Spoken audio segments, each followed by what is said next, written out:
ಹರಿಹರದ ಪುರದ ಪೂಜ್ಯರ ಪಾದಕಮಲಗಳು, ಹಾಗೆ ಕೈಲಾಸಾಶ್ರಮದ ಪರಮ ಪೂಜ್ಯರ ಪಾದಗಳು, ಹಾಗೆ ಜೈನ ಮುನಿಗಳ ಶ್ರೀಗಳ ಪಾದಗಳು.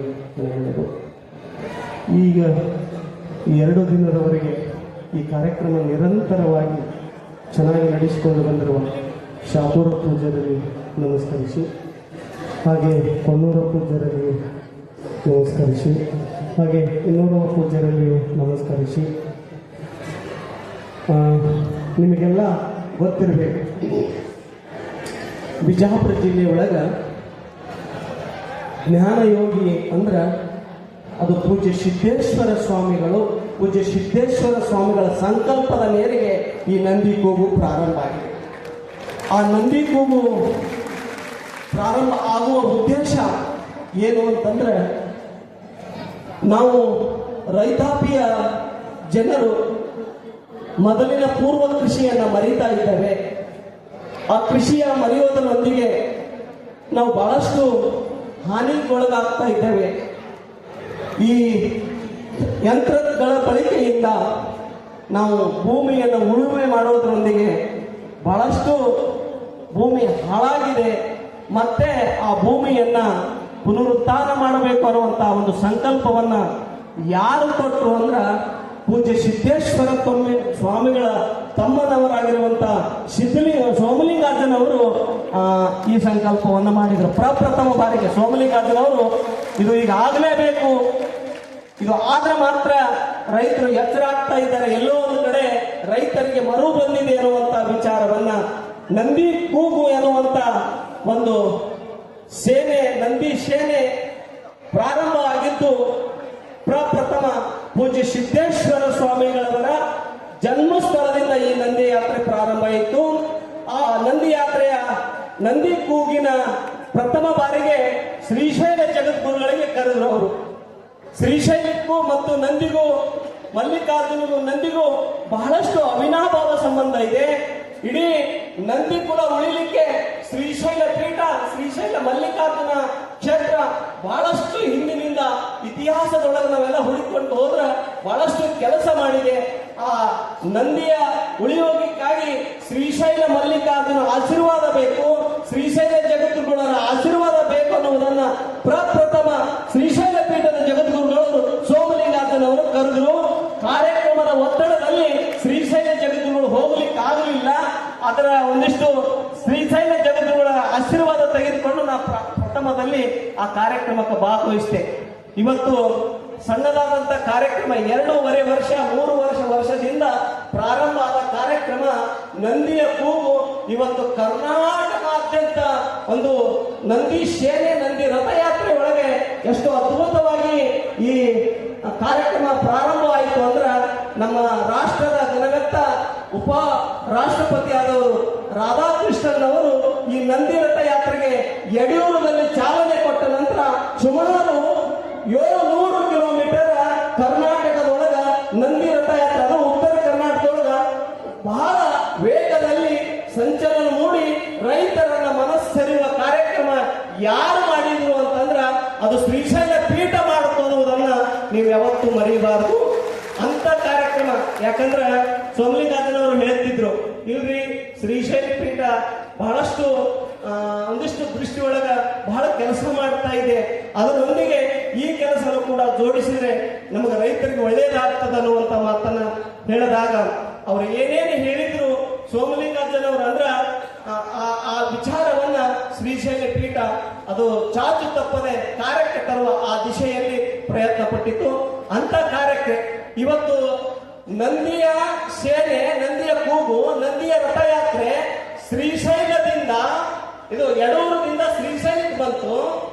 ಶ್ರೀಶೈಲದಿಂದ ನಂದಿಯ ಸೇನೆ ಮತ್ತೆ ಕರ್ನಾಟಕಾದ್ಯಂತ ಹೋಗಬೇಕು ಅನ್ನುವಂತ ಕನಸನ್ನ ಇನ್ನೇನು 2 ನಿಮಿಷದೊಳಗೆ ಅದು ನಡೆಯುತ್ತೆ. ಅದನ್ನ ಪೂಜ್ಯ ಶಾಪೂರ್ ಅಜ್ಜವರು ನಡೆಸಿಕೊಡ್ತಾರೆ.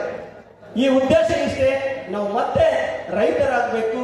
ನಾವು ರೈತರ ಏನು ಮೂಲ ಕೃಷಿ ಇದ್ದೇವೆ ಆ ಕೃಷಿಗೆ ಒತ್ತು ಕೊಡಬೇಕು ಅನ್ನೋ ಒಂದು ಸದುದ್ದೇಶದಿಂದ ಬಹಳಷ್ಟು ಈ ಕಾರ್ಯ ನಡೀತಾ ಇದೆ. ಇದ್ರ ಬಹಳ ಮಂದಿ ರಾಜಕಾರಣಿಗಳು ಇದನ್ನೆಲ್ಲೋ ಒಂದ್ ಕಡೆ ವಕ್ರ ದೃಷ್ಟಿ, ಎಲ್ಲೋ ಒಂದ್ ಕಡೆ ಏನೇನೋ ದೃಷ್ಟಿ ಒಳಗೆ ಆದ್ರೆ ಅದಕ್ಕೆ ಯಾವುದೋ ಸೋಮಲಿಂಗಾರ್ಜುನವರು ಆಗಲಿ, ನಮ್ಮ ಬಸವರಾಜ ಆಗಲಿ ಅದಕ್ಕೆ ಯಾವುದೂ ಅವಕಾಶ ಕೊಡಲಿಲ್ಲ.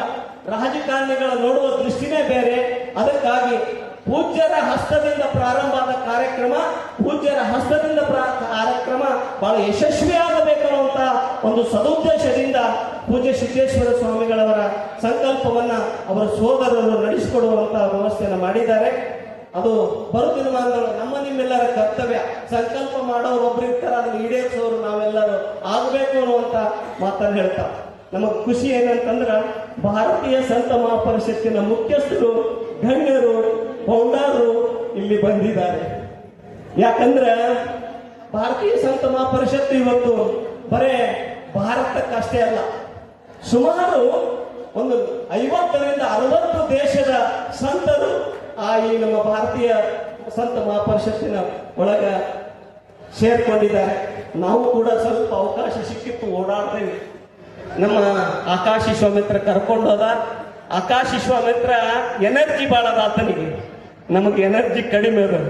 ಸಂತರ ವ್ಯವಸ್ಥೆಗೆ ಬಹಳಷ್ಟು ಕೆಲಸವನ್ನ ಮಾಡೋಣ ಅನ್ನುವಂತ ಒಂದು ದಿಶೆಯೊಳಗ ಪೂಜ್ಯ ಸನ್ನಿಧಾನವು ಕೂಡ, ಶ್ರೀಶೈಲ ಸನ್ನಿಧಾನವು ಕೂಡ ಈಚೆಗೆ ಇದೇ ಆಂಧ್ರದೊಳಗ ಕರೆದಿದ್ರು. ಅಲ್ಲಿಯೂ ಕೂಡ ವಿಜಯವಾಡಕ್ಕೆ ಬಂದು ಸನ್ನಿಧಾನ ಆಶೀರ್ವಚನ ಮಾಡಿ ಸಂತ ಮಹಾಪರಿಷತ್ತಿನ ಎಲ್ಲ ಕಾರ್ಯಗಳಿಗೂ ನಮ್ಮ ಪೀಠ ಯಾವತ್ತಲೂ ಅದರ ನಿಮ್ಮ ಕಾರ್ಯಗಳಿಗೆ ಕಟಬದ್ಧವಾಗಿ ಕೆಲಸ ಮಾಡುತ್ತೆ ಅನ್ನೋ ಮಾತನ್ನ ನಮ್ಮ ಶ್ರೀಶೈಲ ಪೀಠದ ಜಗದ್ಗುರುಗಳವರು ಆಶೀರ್ವಾದದ ಮುಖಾಂತರ ಕಾರ್ಯವನ್ನ ಮಾಡಿದ್ದಾರೆ. ಅದು ಬಹಳ ಅದ್ಭುತವಾದಂತ ಕೆಲಸ. ಬಹಳ ಕನಸುಗಳದ ಸ್ವಂತ ಮಹಾಪರಿಷತ್ತಿನೊಳಗೆ. ಕನಸುಗಳು ಹೇಳಬಾರ್ದು, ಅದು ಈಡೇರಿದಾಗ ಮಾತ್ರ ಕನಸಿಗೆ ಶಕ್ತಿ ಬರೋದು. ಕನಸುಗಳು ಈಡೇರಿದಾಗ ಮಾತ್ರ ಶಕ್ತಿ ಬರುತ್ತೆ.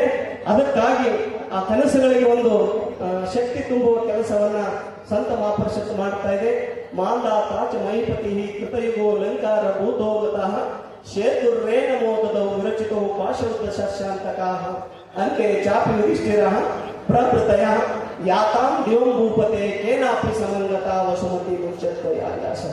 ಈ ಭೂಮಿ ಒಳಗೆ ಬಹಳ ಜನರು ಆಗಿ ಹೋಗಿದ್ದಾರೆ. ಮಾಂದಾತ ಅನ್ನುವ ಋಷಿ 1000 ವರ್ಷ ಬದುಕಿ ಹೋಗಿದ್ದಾನೆ. ಇಲ್ಲೇ ಭೂಮಿ ಒಳಗೆ ಮಣ್ಣಾಗಿ ಹೋಗಿದ್ದಾನೆ. ರಾಜ ಮಹಾರಾಜರು ಆಗಿ ಹೋಗಿದ್ದಾರೆ. ಇದೇ ಮಣ್ಣಿನೊಳಗೆ ಮಣ್ಣಾಗಿ ಹೋಗಿದ್ದಾರೆ. ಇದೇ ಮಣ್ಣು ಯಾರು ಜನ್ಮ ತಾಳಿ ಬಂದಂತ ಎಲ್ಲ ಮಹಾನ್ ಋಷಿಗಳು, ಮಹಾತ್ಮರು, ರಾಮ, ಲಕ್ಷ್ಮಣ, ರಾಮ ಎಲ್ಲರೂ ಈ ಭೂಮಿ ಒಳಗೆ ಮಣ್ಣಾಗಿ ಹೋಗಿದ್ದಾರೆ. ಯಾರು ಭೂಮಿಯನ್ನು ತೆಗೆದುಕೊಂಡು ಹೋಗಿಲ್ಲ. ನಾವು ಕೂಡ ಭೂಮಿಯನ್ನು ತೆಗೆದುಕೊಂಡು ಹೋಗೋದಿಲ್ಲ. ಭೂಮಿಯನ್ನು ಬಿಟ್ಟು ಹೋಗೋದ್ರೊಳಗ ಏನಾದ್ರೂ ಒಂದು ಒಳ್ಳೆಯ ಕೆಲಸವನ್ನು ಮಾಡಬೇಕು ಅನ್ನುವಂತಹ ಸದುದ್ದೇಶದಿಂದ ಈ ಕಾರ್ಯ ನಡೀತಾ ಇದೆ. ಅದಕ್ಕಾಗಿ ನಂದಿ ಸೇನೆಯ, ಯಾಕಂದ್ರೆ ಸಮಯ ಬಹಳ ಆಯ್ತು. ಒಂದಿಷ್ಟೆಲ್ಲೋ ನಮ್ಮ ದೇವಾಲಯಕ್ಕೆ ಹೋದಾಗ ನಮ್ಮ ಜೈನ ಮುನಿಗಳು ಹಂಗೆ ಗಂಟಿ ಹಿಡಿತಾರೆ, ಗಂಟಿ ತೋರಿಸ್ಲಿಕ್ಕಿರ್ತಾರ. ಅವರ ಸಮಯವನ್ನು ಹಾಳು ಮಾಡದೆ ನಾವು ಈ ಕಾರ್ಯಕ್ಕೆ ನೀವೆಲ್ಲರ ಕಂಕಣಬದ್ಧರ ಆಗೋಣ ಅನ್ನುವಂತ ಮಾತನ್ನು ಹೇಳಿ ನನ್ನ ಮಾತಿಗೆ ವಿರಾಮ ಕೊಡುತ್ತೇನೆ. ಓಂ ಶಾಂತಿ ಶಾಂತಿ. ತಮ್ಮ ಕೈಯೊಳಗ ಒಂದು ನಂದಿ ಚಿತ್ರವನ್ನ ಕೊಟ್ಟಿದ್ದಾರೆ. ಅದರ ಅವ್ರು ಯಾವಾಗ ಹೇಳ್ತಾರ ಅವಾಗ ಆ ನಂದಿ ಚಿತ್ರವನ್ನು ಎದ್ದು ನಿಂತು ತೋರಿಸುವ ಕೆಲಸವನ್ನು ತಾವು ಮಾಡಬೇಕು. ಪ್ರತಿಯೊಬ್ಬರು ಆ ನಂದಿ ಚಿತ್ರವನ್ನು ತಮ್ಮ ಕೈಯೊಳಗೆ ತೆಗೆದುಕೊಳ್ಬೇಕಂತ ತಮಗೆ ಸೂಚಿಸುತ್ತಾರೆ.